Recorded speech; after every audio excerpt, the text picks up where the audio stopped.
Kalyan, Lokesh Kanagaraj combination లో cinema గురించి fans wait చేస్తున్నారు. చేతిలో ఉన్న 3 సినిమాలు పూర్తి చేస్తే చాలు, అదే 10,000 అనుకుంటున్న టైంలో లోకేష్ టాపిక్ ఎందుకు వచ్చింది? పవర్ స్టార్ ఫ్యాన్స్ మైండ్ లో లోకేష్ లేడు, కానీ బీజం వేసింది మాత్రం పవనే. అదెలాగో మీరే చూడండి. రాజకీయాల్లో బిజీగా ఉన్న పవన్ దాదాపు ఏడాది తర్వాత హరిహర వీరముళ్ళు షూటింగ్ మొదలుపెట్టాడు. పవన్ ఎక్కడుంటే అక్కడే షూటింగ్ అన్న కాన్సెప్ట్ తో విజయవాడలో షూటింగ్ చేస్తున్నారు. అటు పాలిటిక్స్ లో ఏమో బిజీగా ఉండడంతో వీలైనప్పుడు 2-3 రోజులు డేట్స్ ఇస్తున్నాడు పవన్. వీరమల్లు మొదలైందో లేదో బ్రేక్ ఇచ్చి తిరుమల కాలినడకన వెళ్లి 2 కుమార్తెలతో కలిసి స్వామివారిని దర్శించుకున్నాడు పవన్ కళ్యాణ్. ఓ తమిళ మీడియాకి ఇచ్చిన ఇంటర్వ్యూలో కోలీవుడ్ లో తనకు నచ్చిన దర్శకుడు, కమెడియన్ గురించి పవన్ మాటలు ఇప్పుడు వైరల్ అయ్యాయి. యోగి బాబు కామెడీ అంటే ఇష్టమని, రీసెంట్ గా నటించిన మూవీలో సర్పంచ్ గా యోగి యాక్టింగ్ నచ్చిందన్నాడు పవన్. తమిళ దర్శకుల గురించి పవన్ మాట్లాడుతూ మణిరత్నం సినిమాలంటే ఇష్టమని, లోకేష్ కనగరాజ్ మేకింగ్ నచ్చుతుంది అన్నారు. లియో, విక్రమ్ సినిమాలు చూశారని, బాగున్నాయంటూ ప్రశంసించాడు పవన్. దీంతో పవన్, లోకేష్ కనగరాజ్ కాంబినేషన్ లో సినిమా వస్తే బాగుండని ఫ్యాన్స్ కామెంట్ చేస్తున్నారు. లోకేష్ ప్రస్తుతం రజనీకాంత్ తో కూలీ తీస్తున్నాడు. లోకేష్ మంచి కథతో వచ్చినా, అది పవన్ కి నచ్చినా నటించలేనంత బిజీలో ఉన్నాడు. వీళ్ళిద్దరి కాంబోలు సినిమా చూడాలన్న ఫ్యాన్స్ కోరిక ఇప్పట్లో తీరేది కాదు. షారుఖ్ ఖాన్ దేశం కాని దేశం వెళ్లి పుష్పా జపం చేస్తున్నాడు. పఠాన్, జవాన్ తో అదిరిపోయే హిట్స్ అందుకున్న ఆయన మనసంతా పుష్పానే. వరుసగా 2,000 కోట్ల సినిమాలతో రికార్డు సాధించిన పుష్పానే కావాలంటున్నాడు. అందరి ముందు ఎలా ఓపెన్ అయ్యాడో చూద్దాం. అబుదాబిలో జరిగిన ఐఫా 2024 అవార్డుల వేడుకకు షారూక్, విక్కీ కౌశల్ యాంకర్స్ గా వ్యవహరించారు. జవాన్ లో యాక్టింగ్ కు గాను షారూక్ ఉత్తమ నటుడిగా ఎంపికయ్యాడు. మణిరత్నం, రెహమాన్ నుంచి ఈ అవార్డు అందుకున్నాడు.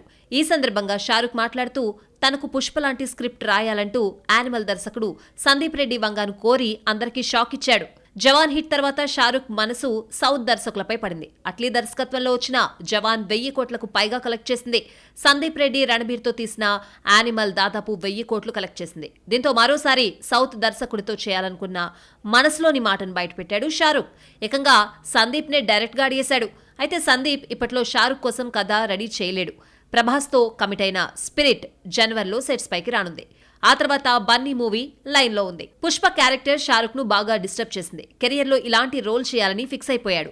ఐఫా వేదికపై మరో హోస్ట్ విక్కీతో కలిసి పుష్పలోని ఐటెం సాంగ్ కు డాన్స్ చేశాడు షారూక్. ఈ వీడియో నెట్లో తెగ వైరల్ అవుతోంది.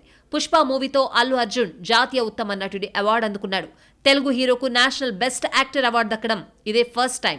రజనీకాంత్ కొత్త సినిమా వెటాయిన్ ట్రైలర్ వచ్చేసింది. దర్శకుడు జ్ఞానవేల్ దాచుకోకుండా కథంతా ట్రైలర్ లోనే చెప్పేశాడు. ఇక సినిమాలో ప్రత్యేకంగా చెప్పడానికి, చూపించడానికి ఏమీ లేదు. మరి తెలిసిన కథను కథనంతో ఇంప్రెస్ చేస్తాడా? వాజ్ ఈ స్టోరీ. జై భీమ్తో ప్రశంసలు, అవార్డులు గెలుచుకున్న జ్ఞానవేల్ రజనీకాంత్, అమితాబ్, రానా, ఫహద్ ఫాజిల్ వంటి స్టార్ కాస్టింగ్ తో వెటాయిన్ తీశాడు. సినిమా తెలుగులో కూడా ఇదే టైటిల్ తో 10న రిలీజ్ అవుతోంది. ట్రైలర్ రిలీజ్ ఈవెంట్ ను హైదరాబాద్ లో పెట్టి ప్రమోషన్ చేద్దాము అనుకుంటే రజనీకాంత్ అనారోగ్యంతో ఆసుపత్రిలో జాయిన్ అయ్యారు. రక్తనాళాల వాపు కారణంగా స్టెంట్స్ వేశారు డాక్టర్స్. ఇక తెలుగు ప్రమోషన్స్ కు రజనీకాంత్ వచ్చే ఛాన్సే లేదు. తమిళ్లో ఆడియో ఫంక్షన్ చేసిన తెలుగు ప్రమోషన్ కి రజనీ రాకుండానే సినిమా రిలీజ్ అవుతుంది. జైలర్ ను మ్యూజికల్ హిట్ చేసిన అనిరుద్ వెటాయిన్ కు ట్యూన్స్ ఇచ్చాడు. ఇప్పటికీ రిలీజ్ అయిన 2 పాటలు సినిమాకు హైప్ ని తీసుకొచ్చాయి. రజనీ నటిస్తున్న క్రేజ్ లేని ఈ మూవీకి అనిరుద్ ట్యూన్స్ సినిమాపై ఇంట్రెస్ట్ పెంచాయి. రోబో తర్వాత హిట్ లేని రజనీకాంత్ జైలర్ తో ఫామ్ లోకి రావడమే కాదు, 700 కోట్ల వసూలుతో సత్తా చాటాడు. ఆ తర్వాత కూతురు ఐశ్వర్య డైరెక్షన్ లో నటించిన లాల్ సలాం భారీ నష్టాలను తీసుకొచ్చింది. వెటాయిన్ బాక్స్ ఆఫీస్ వద్ద ఎలాంటి విజయాన్ని తీసుకొస్తుందో చూడాలి. మరి 3 ఏళ్లుగా వెయిట్ చేయించిన దేవరా రిలీజ్ అయింది. బ్రేక్ ఈవెన్ కి అడుగు దూరంలో ఉంది. ఇక అందరి దృష్టి ప్రశాంత్ నీల్ సినిమా పైనే. మ్యూజిక్ డైరెక్టర్, ఆస్థాన సంగీత దర్శకుడు రవి బసూర్ ఎలాగో ఉన్నాడు. మరి తారక్ తో ఆడిపాడే ఆ హీరోయిన్ ఎవరు? చాలా కాలంగా ఊరిస్తున్న crazy combo NTR, Prashanth Neel cinema లాంఛనంగా మొదలైంది. త్వరలో రెగ్యులర్ షూటింగ్ లోకి వెళ్తుంది. హీరోయిన్ ఎవరంటూ చాలా కాలంగా చర్చ జరుగుతోంది. పాన్ ఇండియా మూవీ కావడంతో దేవరలో జాన్వీలా బాలీవుడ్ భామను తీసుకొస్తారు అనుకుంటే డైరెక్టర్ మాత్రం కన్నడ బ్యూటీని సెలెక్ట్ చేశాడు.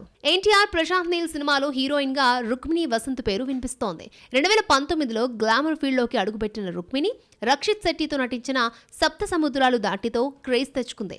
ఈ అమ్మడు టాలీవుడ్ దృష్టిలో పడకపోయినా తమిళ్లో మాత్రం బిజీ అయిపోయింది. ప్రస్తుతం విజయ్ సేతుపతి, శివకార్తికేయన్తో నటిస్తోంది. కన్నడ డైరెక్టర్ ప్రశాంత్ నీల్ మరొకసారి కన్నడ భామనే సెలెక్ట్ చేసే ఛాన్స్ ఉంది. కె KGF తో శ్రీనిధికి గుర్తింపు తెచ్చాడు. ఆల్రెడీ క్రేజీ ఇమేజ్ ఉన్న రుక్మిణి వసంత్ను తీసుకునే పనిలో నీలున్నాడట. ట్రెడిషనల్ గా మోడ్రన్ గా ఎలా కావాలంటే అలా కనిపిస్తుంది రుక్మిణి. అయితే ప్రశాంత్ సినిమాల్లో గ్లామర్ కు చోటు ఉండదు. మరి ఎన్టీఆర్ పక్కన ఈ కన్నడ అమ్మాయిని ఎలా చూపిస్తాడో మరి. RRR రిలీజ్ కంటే ముందే మొదలైన గేమ్ చేంజర్ సెట్స్ పైకి వచ్చి 3 ఏళ్ళు అవుతోంది. నిన్నటి వరకు టైటిల్ గ్లిమ్స్, ఒక సాంగ్ తప్ప మరొకటి బయటకు రాలేదు. క్రిస్మస్ రిలీజ్ కు రెడీ కావడంతో ప్రమోషన్ ని పెంచేశారు. టీజర్ విడుదల తేదీ కూడా ఫిక్స్ అయిపోయింది. అదెప్పుడు చూసేద్దాం. మెగా ఫ్యాన్స్ కళ్ళల్లో ఆనందం కనిపిస్తోంది. గేమ్ చేంజర్ రిలీజ్ డేట్ ఇంకా అనౌన్స్ చేయకపోయినా క్రిస్మస్ బరిలో దిగడంతో ప్రమోషన్ కార్యక్రమాలు చకచకా సాగుతున్నాయి. ఎప్పటికప్పుడు అప్డేట్స్ ఇస్తున్న తమన్ దసరాకు టీజర్ వస్తోందని చెప్పేశాడు. ఇప్పటికే 2 పాటలను రిలీజ్ చేశారు. రెండో సాంగ్ లోని రామ్ చరణ్ డాన్స్ కు ఫ్యాన్సే కాదు, సమంత కూడా ఫిదా అయిపోయి సరిలేరు అంటూ ప్రశంసలు కురిపించింది. ఇక సాంగ్ రిలీజ్ ఈవెంట్ లో అయితే తమన్, సూర్య, శ్రీకాంత్ వరుస స్టెప్పులతో హోరెత్తించారు. గేమ్ చేంజర్ నుంచి ఒక్కొక్క అప్డేట్ వస్తున్నా ప్రమోషన్ భారమంతా రామ్ చరణ్ పైనే ఉంది. RRR తో వచ్చిన పాన్ ఇండియా ఇమేజ్ ను ఉపయోగించుకోవాలంటే నెల రోజుల పాటు గేమ్ చేంజర్ ప్రచారంపై చెర్రీ దృష్టి పెట్టాల్సిందే. బుచ్చిబాబు సినిమా రెగ్యులర్ షూటింగ్ త్వరలో మొదలైన నెల రోజుల పాటు షూటింగ్ కు బ్రేక్ పడనుంది. తమన్ ప్రస్తుతం బ్యాక్గ్రౌండ్ ఇచ్చే పనిలో బిజీగా ఉన్నాడు. పూజా హెగ్డే మొత్తానికి లైన్ లో పడింది. తెలుగు ఇండస్ట్రీ పూజాకు స్టార్డమ్ ని తీసుకొచ్చింది. బ్లాక్ బాస్టర్స్ తో రెమ్యునరేషన్ ని పెంచేసింది. ఇంత చేసిన టాలీవుడ్ ప్రస్తుతం పూజాను పట్టించుకోవడం మానేస్తే 60 హీరోలు మేమున్నామంటూ ఆదుకున్నారు. అదెలాగో చూద్దాం. ఫ్లాపులో డబుల్ హ్యాట్రిక్ కొట్టాక టాలీవుడ్ పూజా హెగ్డేను దూరంగా పెట్టింది. ఇచ్చిన ఆఫర్స్ ని కూడా లాగేసుకుంది. ఉస్తాద్ భగత్ సింగ్ లో ముందుగా పూజానే సెలెక్ట్ చేసి చివరికి శ్రీలీలను తీసుకున్నారు. గుంటూరు కారంలో అయితే ఒక స్కెడ్యూల్ కూడా తీసి తప్పించారు. ఆ తర్వాత తెలుగులో మరో ఛాన్స్ దక్కలేదు. మొత్తానికి 2 ఏళ్ల వెయిటింగ్ తర్వాత తమిళ ఆఫర్ ని అందుకుంది పూజా హెగ్డే. కోలీవుడ్ తో కెరీర్ స్టార్ట్ చేసిన పూజ 10 ఏళ్ల తర్వాత విజయ్ బీస్ట్ తో తమిళంలోకి రీ ఎంట్రీ ఇచ్చింది. సినిమా డిజాస్టర్ అయినా విజయ్ ఆశీస్సులతో మరోసారి నటించే ఛాన్స్ అందుకుంది. వినోద్ దర్శకత్వంలో మొదలైన సినిమాలో హీరోయిన్ గా పూజా హెగ్డేను అనౌన్స్ చేశారు. జైలర్ కి ముందు నెల్సన్ డైరెక్షన్ లో వచ్చిన బీస్ట్ ను KGF 2 చావు దెబ్బ కొట్టింది. ఈ 2 క్రేజీ మూవీస్ ఒకేసారి రిలీజ్ కాగా KGF 2 బంపర్ హిట్ కావడంతో బీస్ట్ పెద్దగా నచ్చకుండా పోయింది. బీస్ట్ లోని అరబిక్ కుతూ సాంగ్ యూట్యూబ్ లో రికార్డులు సృష్టించి సినిమాకు హైప్ తీసుకొచ్చింది. ఫ్లాప్ సెంటిమెంట్ ను పట్టించుకొని విజయ్ మరోసారి పూజాకి ఛాన్స్ ఇచ్చాడు. ఈ సినిమాకు కూడా అనిరుద్ మ్యూజిక్ ఇస్తున్నాడు. విజయ్ కంటే ముందే సూర్య పూజాకు ఛాన్స్ ఇచ్చాడు. కార్తిక్ సుబ్రాజు డైరెక్షన్ లో సూర్య నటిస్తున్న మూవీలో పూజ సెలెక్ట్ అయింది. మరోవైపు హిందీలో షాహిద్ కపూర్ తో జతకడుతోంది. ఇలా బుట్టబొమ్మని 60 స్టార్స్ వరుస ఆఫర్స్ ఇచ్చి ఆదుకున్నారు. విజయ్ వినోద్ సినిమా రీమేక్ అంటూ ప్రచారం సాగుతోంది.